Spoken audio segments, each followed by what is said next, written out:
Мерцедес SLS дигна голема прашина која се појави на пазарот пред околу 2 години, но уште поголема прашина дига овој модел SLS, но преработен од Brabus. Тој има двоен турбополнач и произведува дури 700 коњски сили, достојни да се спротивстават на некои болиди од најбрзиот циркус на светот. Интересно е за Brabus што секогаш и на онака луксузните модели на Мерцедес им дава една посебна нота на персонализација, како што е овој овде.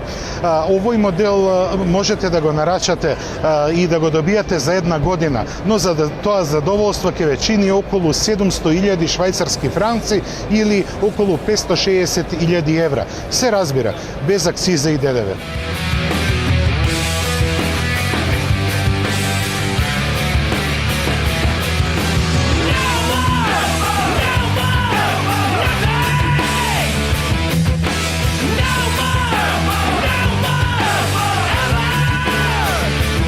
Де Томасо е познат производител на екзотични и спортски автомобили. Оние кои ги следат нив сигурно го знаат моделот Пантера.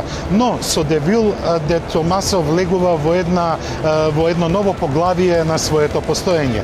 Спортско луксузен седан е називот на оваа класа, бидејќи Де Томасо сака да постигне многу повеќе отколку сега што има постигнато. Овој модел го движи 3 литрен битурбо мотор кој испорачува само 300 коњски сили. Реков само 300 коњски сили бидејќи од вакви мотори сме навикнати да се излекуваат многу поголеми перформанси. Но Де Томасо се посвети на вртежниот момент бидејќи ова возило има перманентен погон на сите тркала контролирана од електрониката. Како што велат во компанијата, Девил ќе почне да се продава за 2 години по цена измеѓу 90 и 130.000 евра, а цената ќе се однесува само поради силата на моторот. Инаку Де Томасо ќе биде во сите изведби испорачан со потполна опрема. Се разбира, без оваа убавица од тука.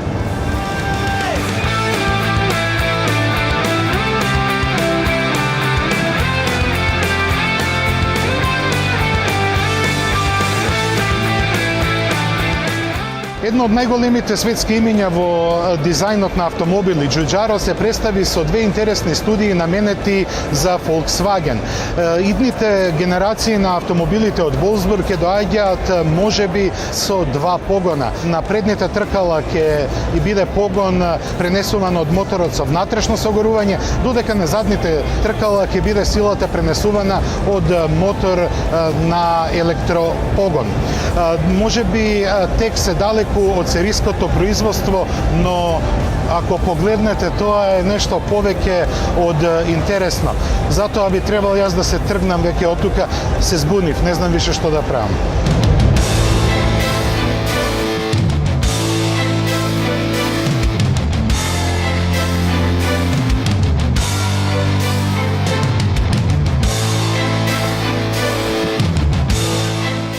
ENV на штандот на Opel може би изгледа како дел од мебелот, но сепак ова е концепт за идното градско возење на оваа компанија. Пред неполни 2 години беше покренат проектот Puma, кој се однесуваше на мобилитетот во градските средини. Како што може да забележите, ова возило е поставено само на 2 тркала и развиено е во соработка со познатата компанија Segway, која прави возила на 2 тркала, но за забава. Во иднина ENV ќе биде повеќе од реалност на нашите улици, бидејќи е задвижувано од електромотор, а цената на ENV, како што се зборува веќе во развојната фаза, не би требало да биде поголема од 5.000 евра. Тоа е можеби многу, но што се однесува на мобилитетот и агилноста на овој автомобил, не може да се дискутира, бидејќи тој ќе биде наменет само за градските средини. Се разбира, во следните 20 на години не се очекува овој тип возила да бидат присутни на улиците, бидејќи би требало да се донесат и многу нови регулативи во однос на возењето во град и се разбира безбедност.